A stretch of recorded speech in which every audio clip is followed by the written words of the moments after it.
Hello dear friends, welcome to our channel study PYQ and this is Satyam Parmar. आज के session में हम देखेंगे पीवाईक्यू से संबंधित शिक्षण एवं शोध अभिवृद्धि के पीवाईक्यू इसमें डिस्कस करेंगे। इससे पहले हमने ज्योग्राफी के क्वेश्चन डिस्कस किए थे, ज्योग्राफी के भी क्वेश्चन इसमें डिस्कस किए जाएंगे, लेकिन आज इसमें हम क्या करेंगे, शिक्षण एवं शोध अभिवृद्धि के जो आपका पेपर हुआ था UPHSC and RPSC assistant professor में ये क्वेश्चन पूछे गए थे, इनको आज देखेंगे। चलिए शुरू करते हैं आज का सेशन।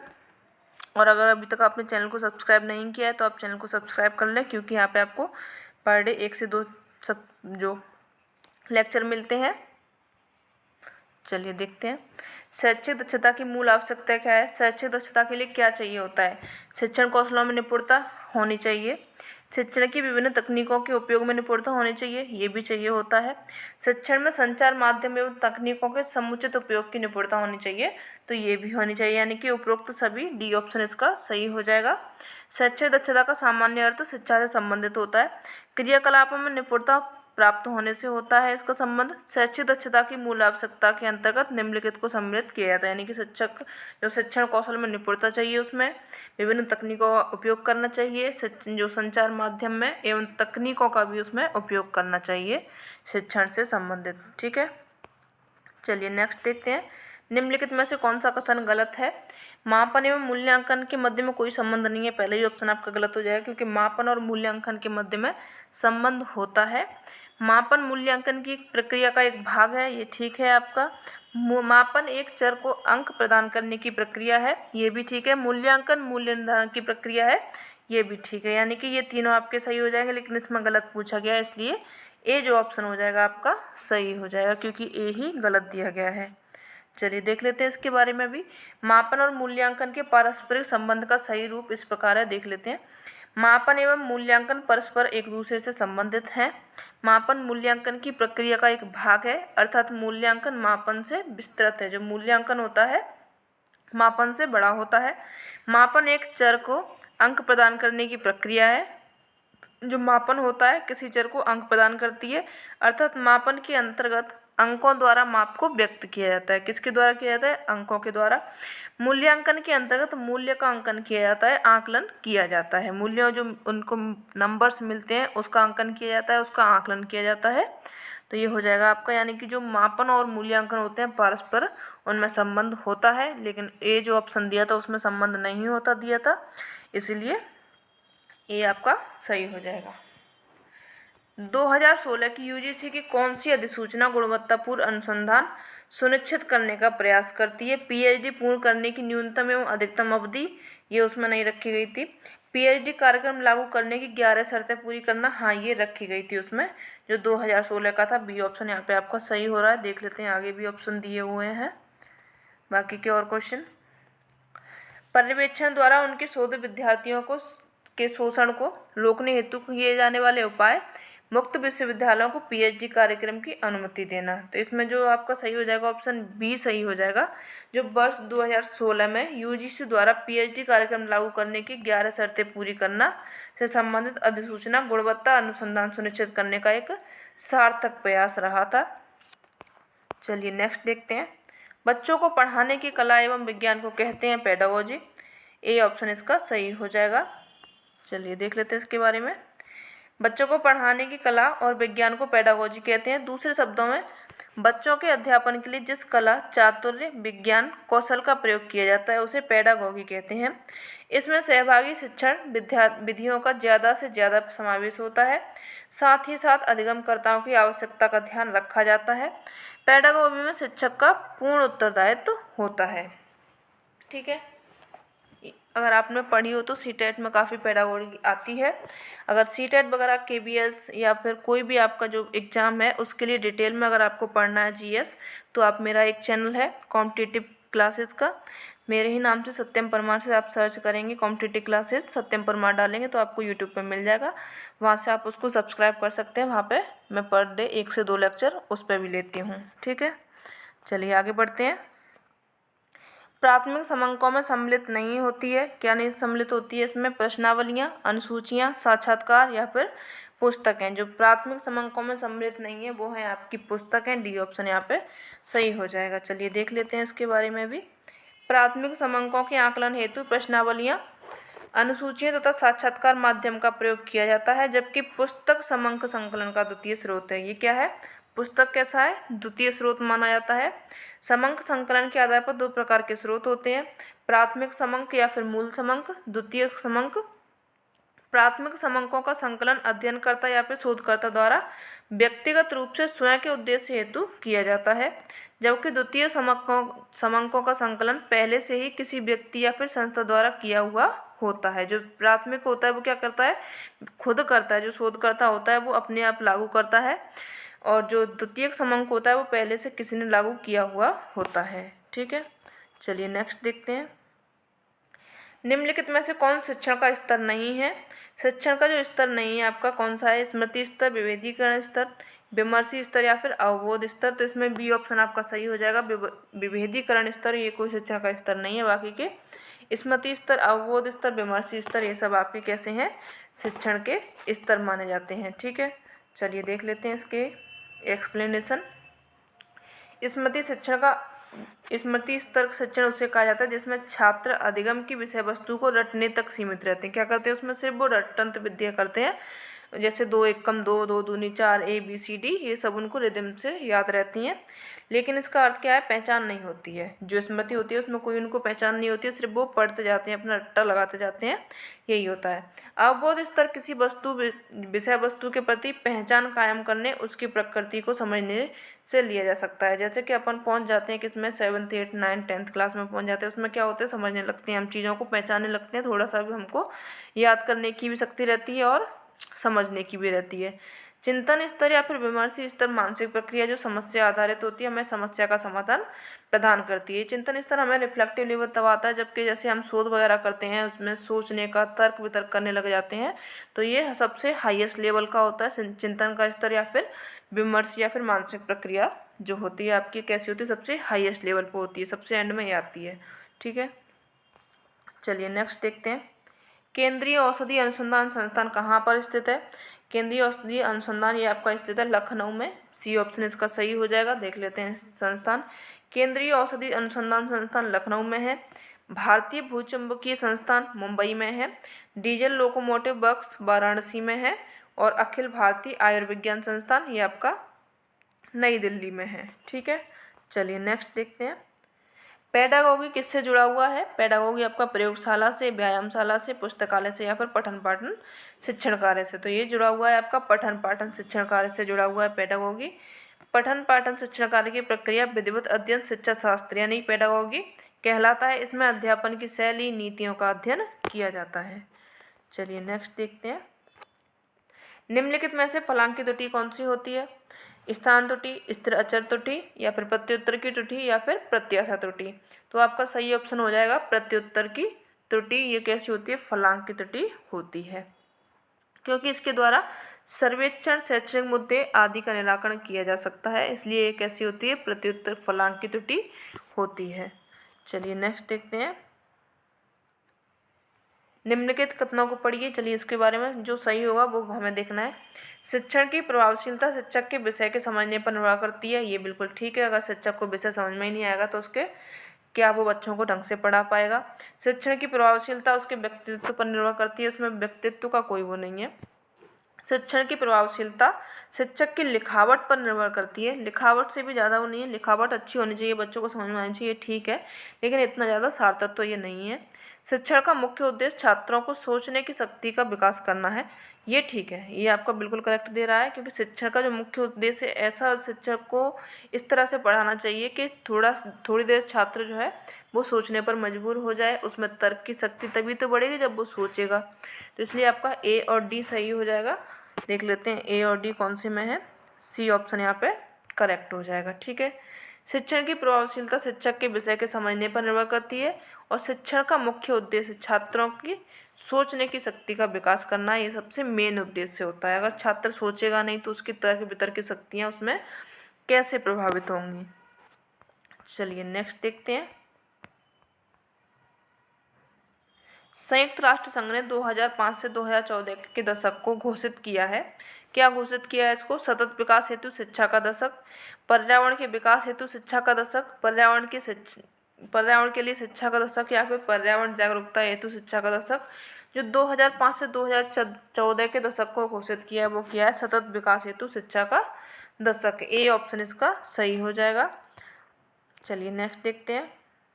बिना बोझ के सीखना समिति के अध्यक्ष थे, कौन थे इसके जो अध्यक्ष थे वो थे professor Yashpal ji. A option इसका सही हो जाएगा। चलिए इसकी एक्सप्लेनेशन देख लेते हैं।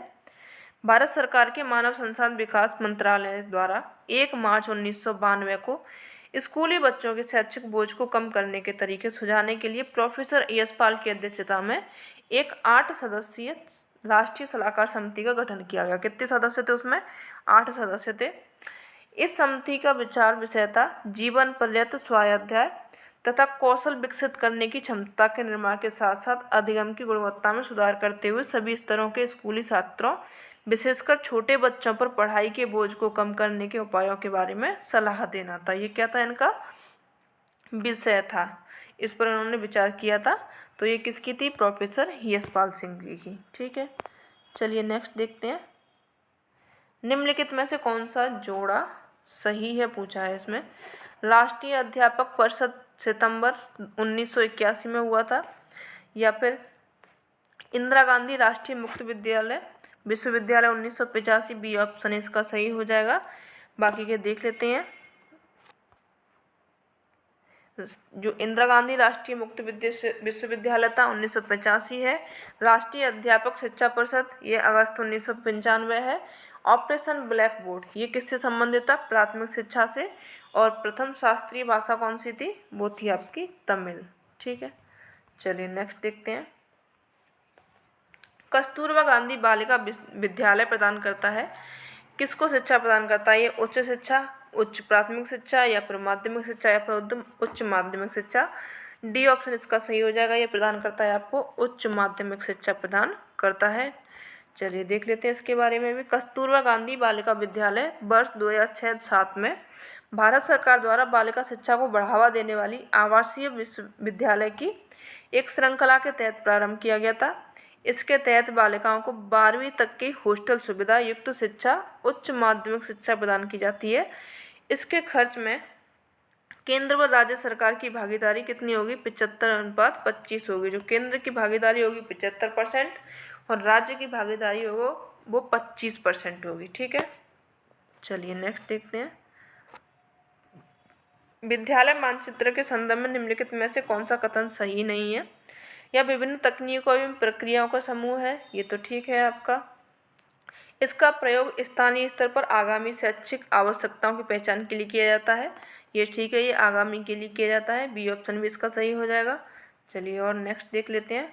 इसका अर्थ सिर्फ बड़े मानचित्र पर वर्तमान विश्वविद्यालय के स्थान निरूपित करना है। तो ये आपका गलत हो जाएगा। सिर्फ बड़े मानचित्र पर नहीं है और ना उसी जो वर्तमान में नहीं है, ये आगामी के लिए भी है। आगे वाले जो बच्चे हैं उनके लिए भी इसका प्रयोग किया जाएगा। इसका लक्ष्य आगामी शैक्षणिक आवश्यकताओं को पूरा करने के लिए उठाए जाने वाले कदम की योजना बनाना है। ये भी ठीक हो जाएगा। तो जो सी ऑप्शन आपका गलत है, तो इसलिए सी सही हो जाएगा। देख लेते हैं इसके बारे में भी। विद्यालय मानचित्रण विभिन्न तकनीक एवं प्रक्रियाओं का एक समूह है। इसका प्रयोग स्थानीय स्तर पर आगामी शैक्षिक आवश्यकताओं की पहचान के लिए किया जाता है।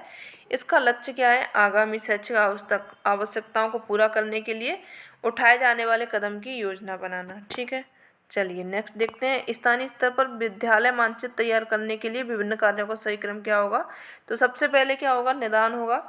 निदान के उसके बाद में प्रक्षेपण आएगा। प्रक्षेपण के बाद में प्रस्ताव आएगा। ए ऑप्शन इसका सही हो जाएगा। ठीक है, चलिए। विद्यालय मानचित्र एक ऐसी प्रस्तुतिकरण होती है जिसके माध्यम से नक्शे को एक बार देखने से उस स्कूल की सभी शैक्षणिक स्थिति की जानकारी प्राप्त हो जाती है। मानचित्र तो मस्ट है, हर काम में ज़रूरी है मानचित्र। अगर आप नहीं बनाते हैं तो आप भी बनाया करिए, क्योंकि ये बहुत ज़रूरी होता है। निम्न में से कौन सा राष्ट्रीय माध्यमिक शिक्षा अभियान का उद्देश्य नहीं है? इसका उद्देश्य कौन सा नहीं है? लैंगिक दूरियों को कम करना, आर्थिक एवं नियोग्यता बाधाओं को दूर करना, सन 2020 तक माध्यमिक स्तर की शिक्षा में अवधारणा। तो माध्यमिक स्तर की नहीं थी, ये सभी के लिए थी। ठीक है, सी ऑप्शन इसका सही हो जाएगा। उच्च माध्यमिक स्तर की शिक्षा की पहुंच सन 2017 तक। तो ये भी ठीक था। इसका जो सी ऑप्शन है वो उसका गलत दिया गया है, इसलिए सी सही हो जाएगा। इसकी अवधारणा माध्यमिक स्तर तक शिक्षा में अवधारणा थी। ये किसकी थी? सार्वभौमिक अवधारणा थी। ठीक है, सभी के लिए थी, माध्यमिक के लिए नहीं थी अकेली। चलिए नेक्स्ट देखते हैं। निम्न में से किसे विद्यालय आयोजन में सम्मिलित किया जाता है? स्थानिक एवं अनुदेशात्मक सुविधाएं, जनांकिकीय आयाम, स्थानिक एवं जनांकिकीय आयाम, मानदंड स्थानिक जनांकिकीय आयाम। तो इसका जो सही ऑप्शन हो जाएगा वो हो जाएगा इसमें स्थानिक एवं जनांकिकीय आयाम। सी ऑप्शन इसका सही हो जाएगा। चलिए नेक्स्ट देखते हैं। निम्नलिखित में से कौन सा कथन विद्यालय प्रबंधन समिति के बारे में सत्य नहीं है?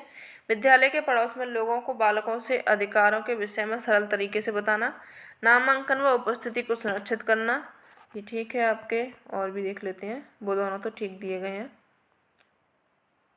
विद्यालय में मध्याह्न भोजन आरंभ करना, ये ठीक है।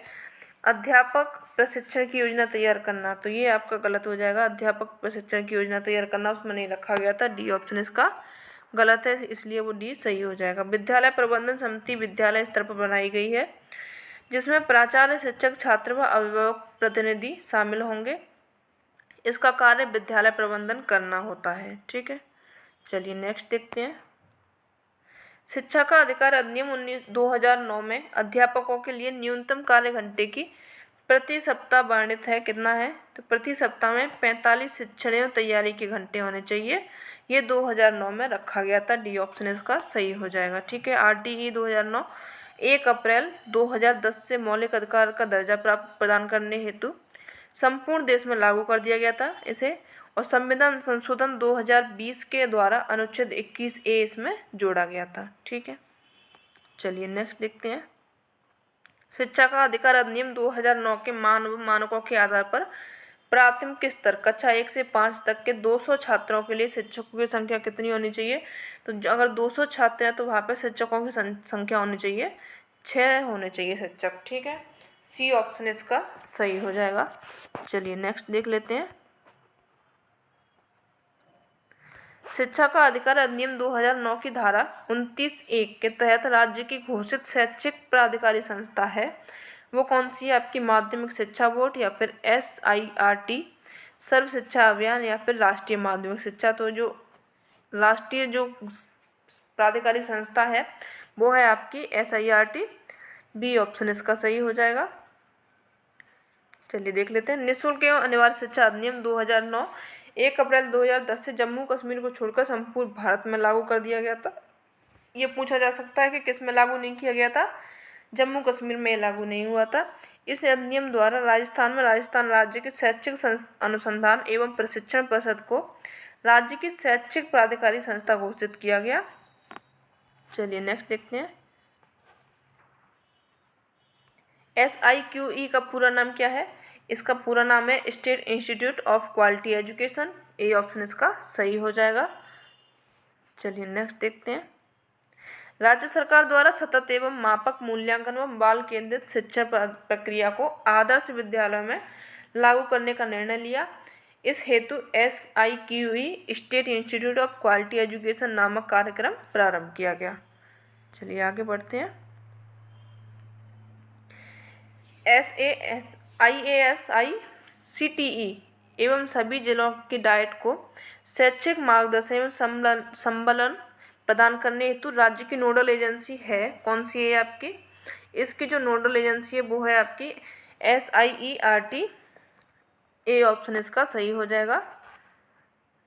राजस्थान राज्य शैक्षिक अनुसंधान एवं प्रशिक्षण परिषद की स्थापना 11 नवंबर 1978 को उदयपुर में की गई थी। यह विद्यालय शिक्षा से संबंधित पाठ्यक्रम, पाठ्य पुस्तकों का निर्माण करता है, शिक्षक प्रशिक्षण आदि से संबंधित कार्य संपादित ये करती है। ठीक है, चलिए नेक्स्ट देख लेते हैं। सतत शिक्षा एवं साक्षरता विभाग के तहत साक्षर भारत कार्यक्रम में निम्न में से कौन सा आयाम शामिल किए गए हैं? चुनावी एवं वित्तीय साक्षरता, कानूनी साक्षरता, आपदा प्रबंधन एवं नागरिक सुरक्षा। इनमें से तो कोई भी नहीं था आपका, तो ये यहाँ पे ये ऑप्शन गलत दे दिया गया है। ये सभी नहीं होगा, अगर इनमें से कोई नहीं होता तो डी ऑप्शन आपका सही हो जाता, बाकी कि ये इनमें से कोई भी ऑप्शन नहीं दिया गया है। चलिए देख लेते हैं। 8 सितंबर 2009 को प्रारंभ किया गया साक्षर भारत कार्यक्रम केंद्र द्वारा शुरू की गई योजना है। किसके द्वारा की गई थी? केंद्र के द्वारा शुरू की गई थी। जो 15 वर्ष से अधिक आयु के असाक्षर व नवसाक्षर, किस किस के लिए थी ये? 15 वर्ष से अधिक के असाक्षर यानी कि जो पढ़े लिखे और नहीं बिना पढ़े लिखे और पढ़े लिखे जो थे व्यक्तियों के लिए प्रारंभ की गई थी। जो ये वाला प्रश्न दिया गया था इसके ऑप्शन सही नहीं थे, इसलिए इसको आयोग ने हटा दिया था। चलिए नेक्स्ट देखते हैं। यशपाल समिति रिपोर्ट 1993 का विषय क्या था? उसका विषय था यशपाल समिति का भी हमने पढ़ा था, बिना बोझ के सीखना। ठीक है, चलिए नेक्स्ट देखते हैं। अच्छा, तो आज के सेशन में सिर्फ इतना ही। सेशन कैसा लगा ज़रूर बताएं। अगर अच्छा लगा हो तो सेशन को लाइक कर लें, चैनल को सब्सक्राइब कर लें एंड अपने फ्रेंड्स तक भी इसको शेयर करें। ठीक है, डिटेल स्टडी के लिए आप मेरा चैनल ज्वाइन कर सकते हैं कॉम्पिटिटिव क्लासेस के नाम से। मेरा नाम भी वहाँ पे सर्च करेंगे तो आपको मेरी क्लासेस मिल जाएंगी। ठीक है, मिलते हैं नेक्स्ट सेशन में, तब तक के लिए धन्यवाद।